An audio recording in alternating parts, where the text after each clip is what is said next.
ఓం సాయిరామ్. మన బాబా కుటుంబ సభ్యులందరికీ నమస్తే అండి. బాబాగారి ఆశీస్సులతో మీరు ఎప్పుడు సంతోషంగా ఆనందంగా ఉండాలని మనస్ఫూర్తిగా బాబాగారిని కోరుకుంటున్నాను. ఫ్రెండ్స్, అందరికీ కూడా గురువారం శుభాకాంక్షలండి. అందరూ కూడా బాబాగారికి పూజ చేసుకున్నారు అని అయితే అనుకుంటున్నాను. ఈ గురు పౌర్ణమి నుంచి అందరి జీవితాల్లో గురుబలం పెరగాలి అని అయితే నేను బాబాగారిని కోరుకుంటున్నానండి. అలాగే ఫ్రెండ్స్, మీరు ఇప్పటి వరకు ఎక్కడెక్కడో జ్యోతిష్యం చెప్పించుకుని ఎటువంటి ఫలితం లేక ఇబ్బంది పడి ఉంటే గనక ఒక్కసారి ఈ గురువు గారిని కాంటాక్ట్ అవ్వండి. శ్రీ షిరిడి సాయిబాబా ఆశీస్సులతోటి గురూజీ సుబ్రహ్మణ్య రాజు గారు జ్యోతిష్యం చెప్తారండి. మీ సమస్య ఏదైనా కావచ్చు. భార్యాభర్తల మధ్య సమస్యలు, ప్రేమ సమస్యలు, సంతాన సమస్యలు, విద్య, ఉద్యోగం, వ్యాపారం, స్త్రీ పురుష వశీకరణ 100% చేయబడును. ఇంకా ఎటువంటి సమస్యలు ఉన్నా సరే గురువుగారు ఫోన్ ద్వారా జ్యోతిష్యం చెప్తారండి. ఫోన్ నెంబర్ వచ్చేసి 9908224144. మీరు ఒక్కసారి నమ్మకంతో గురువుగారికి కాల్ చేయండి. మన సబ్స్క్రైబర్స్లో చాలామంది గురువుగారి దగ్గర చూపించుకుంటున్నారండి. వారి సమస్యలు అనేవి తీరాయట. వారైతే కామెంట్ చేస్తున్నారు. కాబట్టి మీరు కూడా నమ్మకంతో గురువుగారికి కాల్ చేయండి. ఇంక ఈరోజు వీడియోలోకి అయితే వెళ్ళిపోదామండి. ఈరోజు మన బాబాగారి సందేశం. మన బాబాగారు ఏమంటున్నారంటే, తల్లి, నీ దగ్గర ఒకరు లెంపలు వేసుకుని నిన్ను క్షమించమని అడగాలి అని చూస్తున్నారు. వారు ఎవరు?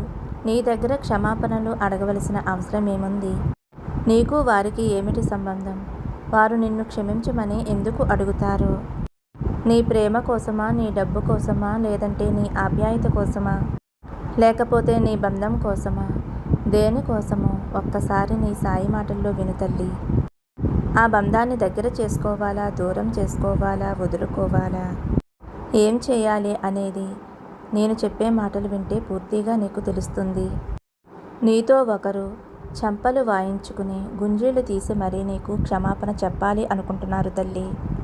వారు ఎవరో కాదు, నీ వారే, నీ దగ్గర వారే, నీకు ఆత్మీయులే, ఇంతకుముందు నీకు ఇష్టమైన బంధాలే.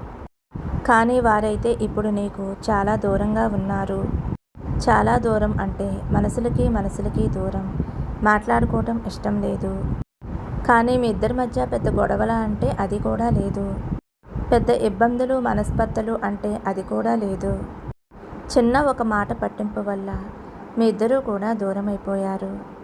అది మీ భార్యాభర్తల బంధమా, అక్క చెల్లుళ్ళ, స్నేహితుల, లేకపోతే కుటుంబ సభ్యుల, లేదంటే తోటి ఉద్యోగుల, ఎవరైనా కానీ ఆ వ్యక్తి అయితే నీకు దగ్గర కావాలి అని ఆరాటపడుతున్నారు. ఆ వ్యక్తి నీ దగ్గరికి వచ్చి మాట్లాడితే నువ్వు మాట్లాడతావా లేదా అని ఆలోచిస్తున్నారు. ఇంతకుముందు ఇద్దరూ కూడా ఎంతో అన్యోన్యంగా ప్రతి ఒక్క మాట కూడా చెప్పుకుంటూ ఎంతో ఆప్యాయతగా ఉండే నువ్వు ఇప్పుడు వారితో దూరంగా ఉండటం వలన చాలా బాధపడుతున్నారు. వారు ఎక్కడ తప్పు చేశారో అని అర్థం చేసుకుని నీకు క్షమాపణలు చెప్పాలి అని, నిన్ను మన్నించమని అడగాలి అని, నీ యొక్క ప్రేమకి దగ్గర కావాలి అని ఆశపడుతున్నారు. కానీ నువ్వు మాత్రం వారు వస్తే వద్దనను అన్నట్టుగా ఉన్నావు. వారైతే తప్పకుండా వస్తారమ్మా. నీ దగ్గరికి వచ్చి నిన్ను మన్నించమని కోరుతారు, క్షమాపణలు అడుగుతారు. అలాంటప్పుడు నువ్వు ఖచ్చితంగా దూరం పెట్టవద్దు. తప్పకుండా నువ్వు వారిని క్షమించి దగ్గరికి చేర్చుకో.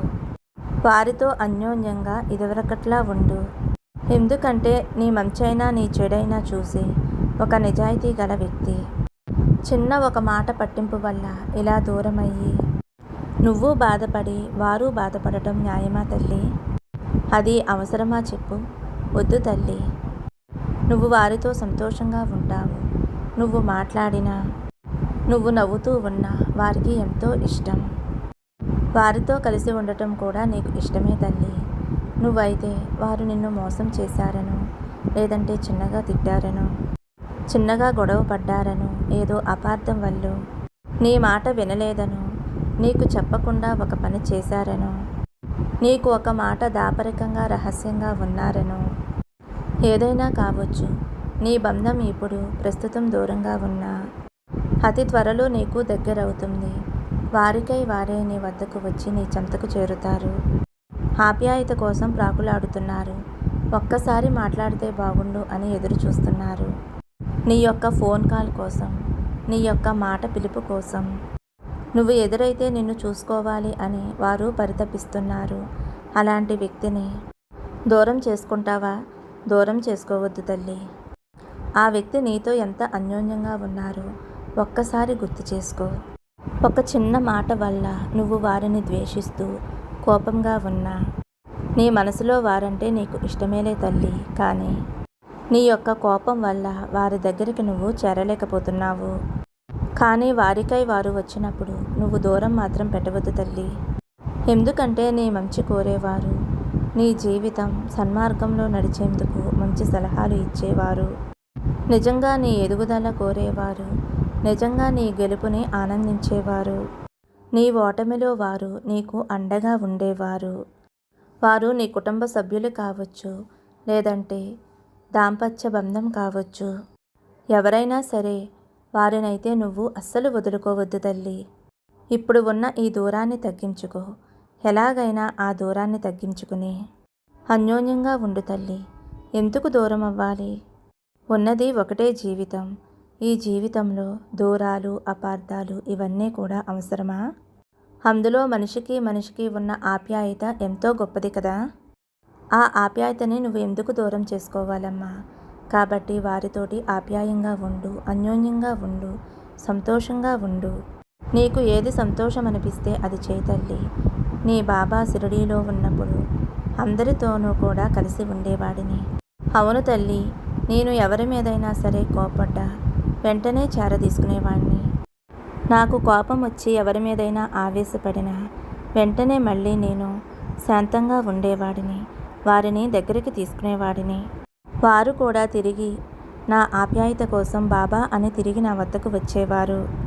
నా యొక్క ఆశీర్వాదం కోసం వచ్చేవారు. ఆ క్షణమే నా కోపాన్ని అణిచివేసుకుంటాను తల్లి. ఆ క్షణమే నా కోపాన్ని అణిచివేసుకుని నా బిడ్డలే కదా అని నేను అందరినీ కూడా చేరదీసి దగ్గరికి చేర్చుకుంటాను. వారికి నా ఆశీర్వాదాన్ని ఇస్తాను. వారి మంచి కోరుకుంటాను. ఈ సాయి బిడ్డవైన నువ్వు కూడా నాలాగే ఉండాలి కదా. నీ బాబా చెప్పిన మాట నువ్వు వింటావు కదా తల్లి. నీ బాబా నీకోసం మాత్రమే చెబుతాను అని నీకు తెలుసు కదా. డబ్బు వస్తుంది పోతుంది, ఇక ఆస్తులు సంపాదించుకుంటావు. కానీ నీకంటూ నిజాయితీ అయిన బంధాన్ని నువ్వు సంపాదించుకోలేవమ్మా.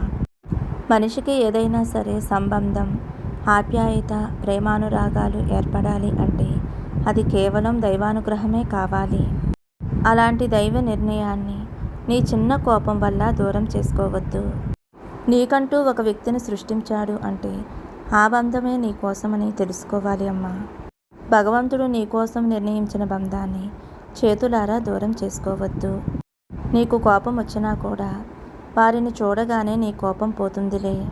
తప్పకుండా మీరు కలుస్తారు, కలవాలి కూడా. వారు మన్నించమని అడగగానే వారిని మన్నించి వారిని నీ హక్కున చేర్చుకో తల్లి. నీ దగ్గరికి రావాలి అని అనుకుంటున్నారు కాబట్టి ఖచ్చితంగా వస్తారమ్మా. నీ కోరిక అతి త్వరలోనే నెరవేరుతుంది. నువ్వు కోరుకున్న కోరిక నెరవేర్చే బాధ్యత నీ సాయి తండ్రికి ఉంది కాబట్టి నమ్మకంతో ఉండు తల్లి. ప్రతిదీ కూడా నీకు అనుకూలంగా మారుస్తాను. నీకోసం ఏర్పరిచిన బంధం నీకు దగ్గరయ్యి నీకు అన్నిటిలో తోడుగా, సహాయంగా, నీకు ఎంతో అండగా, ధైర్యంగా ఉంటుందమ్మా. నీ సాయి మాటలు నమ్మావు కదా. నమ్మకంతో ఉండు, అంతా మంచి జరుగుతుంది. ఈ గురు పౌర్ణమి రోజున నీకు మాట ఇస్తున్నానమ్మా. నీ జీవితంలో సుఖ సంతోషాలతోటి, ఆయురారోగ్యాలతోటి ఆనందంగా, సంతోషంగా ఉంటావు. సర్వే జన సుఖినో భవంతు. సమస్తం సద్గురు సాయినాథార్పణమస్తు. శుభం భవతు. జై సాయిరామ్.